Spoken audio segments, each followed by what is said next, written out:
देखिए, कुछ विपक्षी नेता जो कभी संवैधानिक संस्थाओं की इज्जत नहीं करते और ऐसे विपक्षी नेता जो सुप्रीम कोर्ट के जजमेंट पर भी कमेंट करते हैं, वो एक संवैधानिक संस्था चुनाव आयोग के निर्णय पर सुप्रीम कोर्ट गए। सुप्रीम कोर्ट ने उस पर रोक लगाने से इनकार कर दिया। ये हताश निराश हो गए। सुप्रीम कोर्ट ने कुछ सुझाव दिए हैं और वो सुझाव जब फाइनल हेयरिंग आएगी 28 तारीख को, तब ये हो जाएगी। अभी तो चुनाव आयोग को बाध्य नहीं किया है, कुछ सुझाव दिए और चुनाव आयोग उस पर निर्णय करेगा।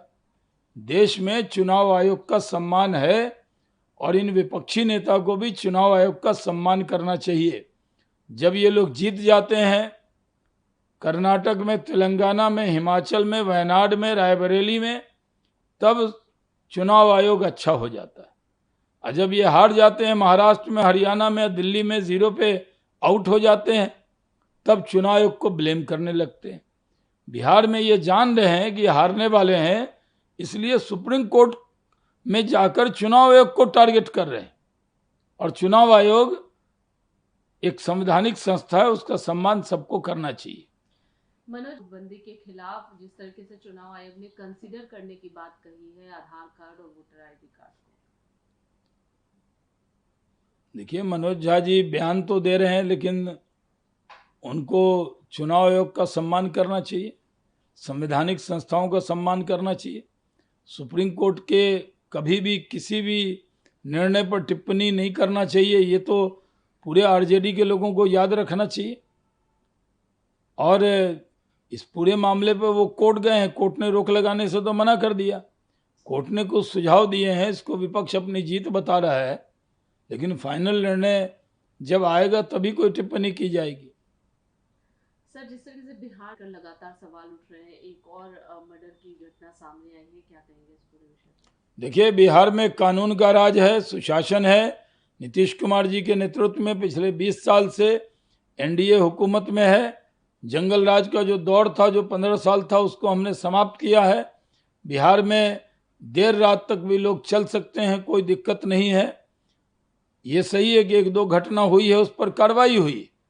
गोपाल खेमका के मर्डर में जो शामिल थे उसको गिरफ्तारी की गई है और इनकाउंटर भी हुआ है। अभी भी जो हत्या हुई है एक बालू वाले कॉन्ट्रैक्टर की, उसमें जो लोग शामिल होंगे उनको बख्शा नहीं जाएगा।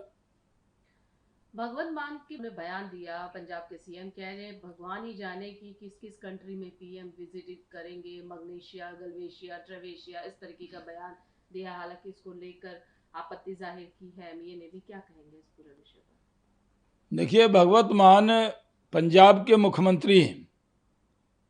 पूरे दुनिया में लोगों को मालूम है कि भारत एक फेडरल स्टेट है, यहाँ अलग अलग राज्य में मुख्यमंत्री होते हैं और राज्य में भी कई राज्य की आबादी कम होती है, कई की ज़्यादा होती है। अगर पंजाब की इससे ज़्यादा आबादी बिहार में है तो हम फिर भी पंजाब को एक सम्मानित राज्य के तौर पे देखते हैं।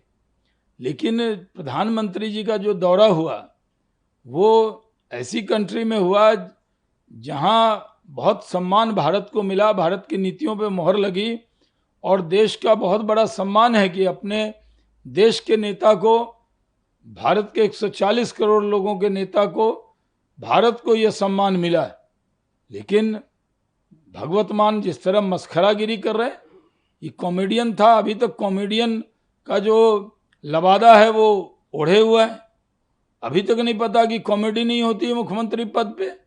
ये कॉमेडी करते करते देश के बारे, उन देशों के बारे में जिससे भारत के अच्छे रिश्ते हैं, उनको अपमानित करने का अधिकार एक मुख्यमंत्री को कैसे मिल गया? किस तरह की भाषा बोल रहे हैं? इस तरह की भाषा के लिए देश भगवंत मान को कभी भी क्षमा नहीं करेगा। कॉमेडियन वाला रोल छोड़कर एक संवैधानिक पद पे बैठे हैं, उसको सम्मान करना चाहिए। देखिए, बिहार में चुनाव आयोग के खिलाफ प्रदर्शन करने गए राहुल गांधी अपनी ही पार्टी के नेताओं को अपमानित करा के दिल्ली लौटे। उनके यहाँ कन्हैया कुमार है जो जब भी जहाँ जहाँ लड़ाते हैं वहाँ वहाँ वो हार जाता है। जनाधार वाला नेता नहीं है। लेकिन उसको ट्रक पे भी जगह नहीं दिया।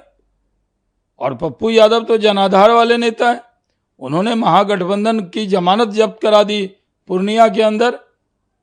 और तेजस्वी यादव को लगता है कि पप्पू यादव उनसे बड़े नेता हैं, हैवी वेट नेता हैं, ज्यादा जनाधार वाले नेता हैं और राजद के उम्मीदवार की जमानत जब्त कराने वाले नेता हैं, इसलिए उनको ट्रक पे चढ़ने नहीं दिया बल्कि धक्का मार के गिरा दिया।